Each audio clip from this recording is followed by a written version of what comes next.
Um novo relatório investigativo descobriu que a indústria clandestina de transplante de órgãos na China estaria agora extraindo órgãos de bebês para obter lucros enormes e também para prolongar a vida de líderes do Partido Comunista Chinês.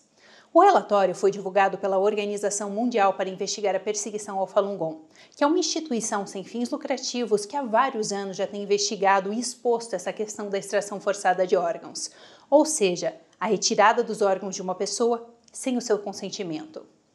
Em um dos seus mais novos relatórios, a organização traz à tona que hospitais militares do Partido Comunista Chinês teriam feito avanços significativos na implementação do transplante de órgãos de bebês. O relatório afirma que isso, na verdade, já estaria sendo realizado por esses hospitais militares há mais de uma década, mas que nos últimos tempos eles foram capazes de superar grandes obstáculos técnicos, o que permitiu com que eles gradualmente começassem a implementar esses transplantes de órgãos em bebês em larga escala.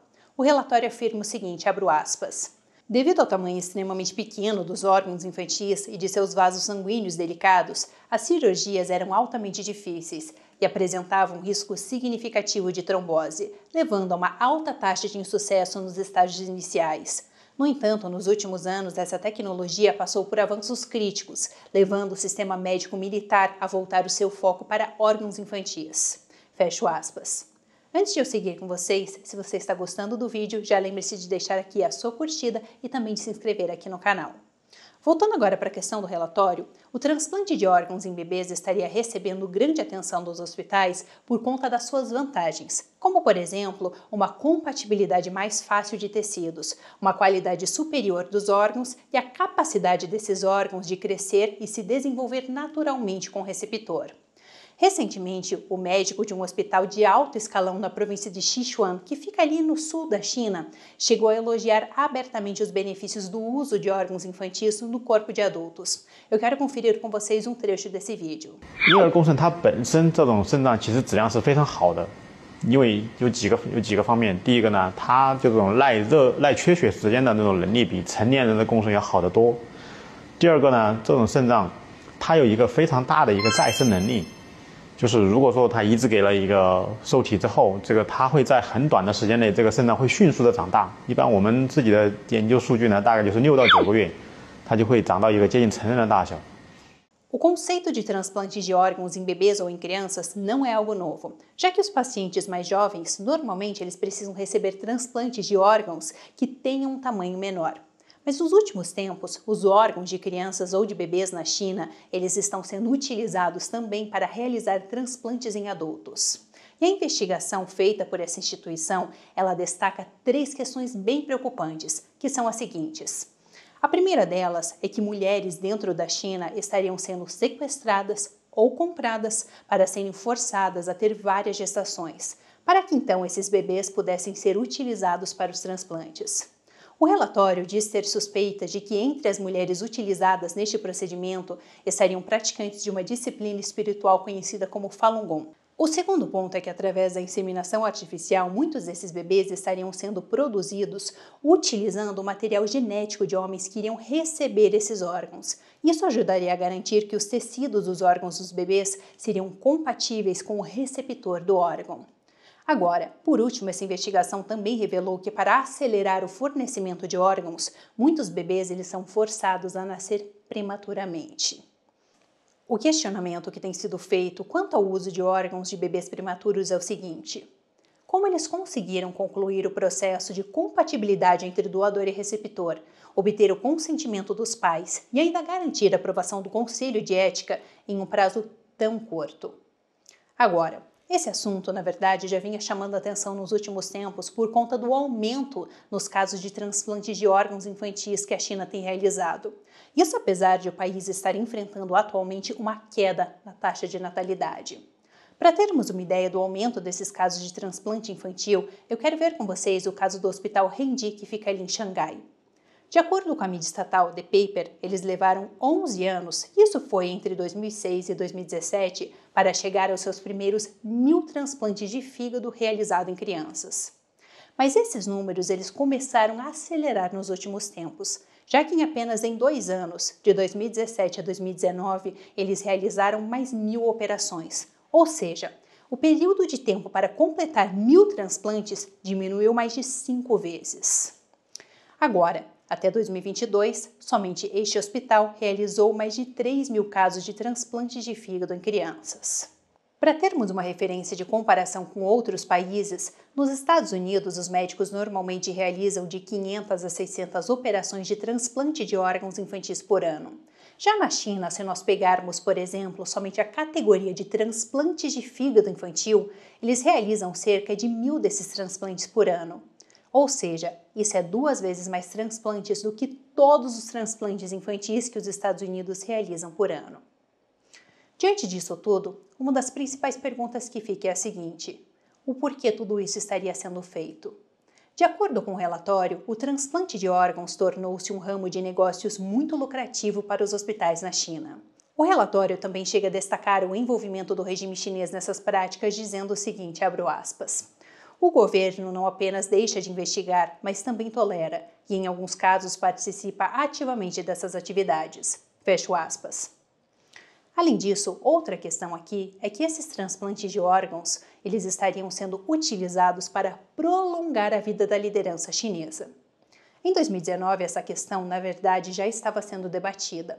Isso porque, supostamente nessa época, o Hospital 301 de Pequim, que é um dos mais importantes hospitais da China e onde os principais líderes chineses costumam receber atendimento médico, divulgou um vídeo na plataforma chinesa WeChat. Nesse vídeo, que é esse que vocês estão vendo na tela aqui do meu lado, eles se gabavam de ter um sistema de saúde de ponta que poderia prolongar a vida dos líderes chineses até 150 anos. Traduzindo para o português, o nome do projeto era Projeto de Saúde dos Líderes 981.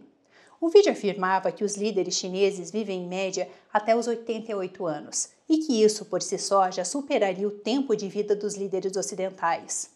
Mas ainda de acordo com o vídeo, o fundamental desse sistema de saúde seria a restauração das funções dos órgãos.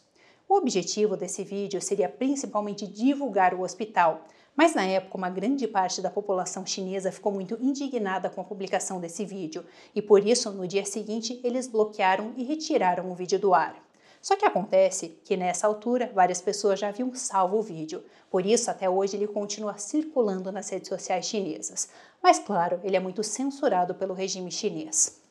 Além disso, em 2023 o assunto veio novamente à tona, quando o obituário de um ex-vice-ministro da cultura chinês chamado Guo Jianxiang, de 87 anos, foi divulgado. O que aconteceu foi o seguinte: um funcionário chinês escreveu um discurso em homenagem à morte de Gao, dizendo que ele tinha uma mente afiada e uma voz retumbante, e que ele havia substituído muitos órgãos de seu corpo enquanto lutava tenazmente contra uma doença.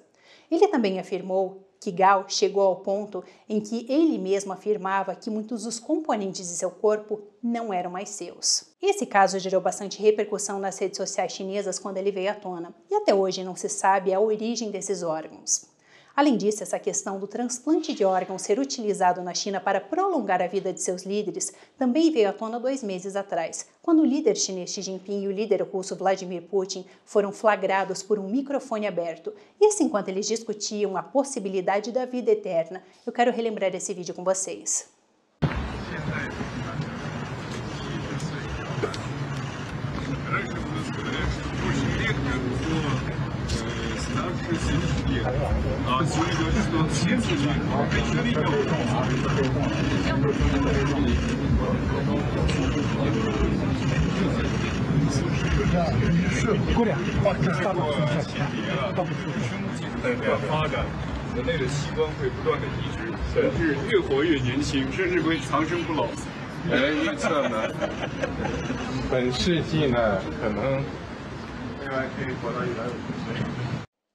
Na época, a mídia estatal chinesa CCTV tentou rapidamente censurar as imagens da conversa, tanto dentro quanto fora da China. Mas antes que eles pudessem fazer alguma coisa, esse vídeo já tinha se espalhado por todas as grandes empresas de notícias do mundo. Agora, uma das principais comprovações de que a extração forçada de órgãos está acontecendo atualmente na China veio à tona em 2019, quando um tribunal independente em Londres, o London China Tribunal, após anos de investigação, concluiu que na China a extração forçada de órgãos estava acontecendo, com um grande número de vítimas e com apoio do Estado chinês. Eles concluíram ainda que essas pessoas não eram doadores comuns ou mesmo criminosos como nós poderíamos imaginar, mas eram em sua maioria pessoas presas por suas crenças espirituais. O principal grupo de pessoas que está sofrendo com essas atrocidades são praticantes da disciplina espiritual chinesa conhecida como Falun Gong ou também Falun Dafa. Além deles, muçulmanos uigures e até mesmo cristãos seriam vítimas deste crime. Ainda de acordo com as informações trazidas pelo relatório, esses praticantes de Falun Gong seriam as principais vítimas dessa atrocidade, porque essas pessoas que praticam essa disciplina espiritual chinesa teriam hábitos muito saudáveis, como por exemplo não fumar e nem mesmo beber. Essa prática espiritual, ela ficou muito popular na China nos anos 90, justamente por conta dos benefícios à saúde que ela traz, e em pouco tempo de divulgação, ela já contava com cerca de 100 milhões de adeptos.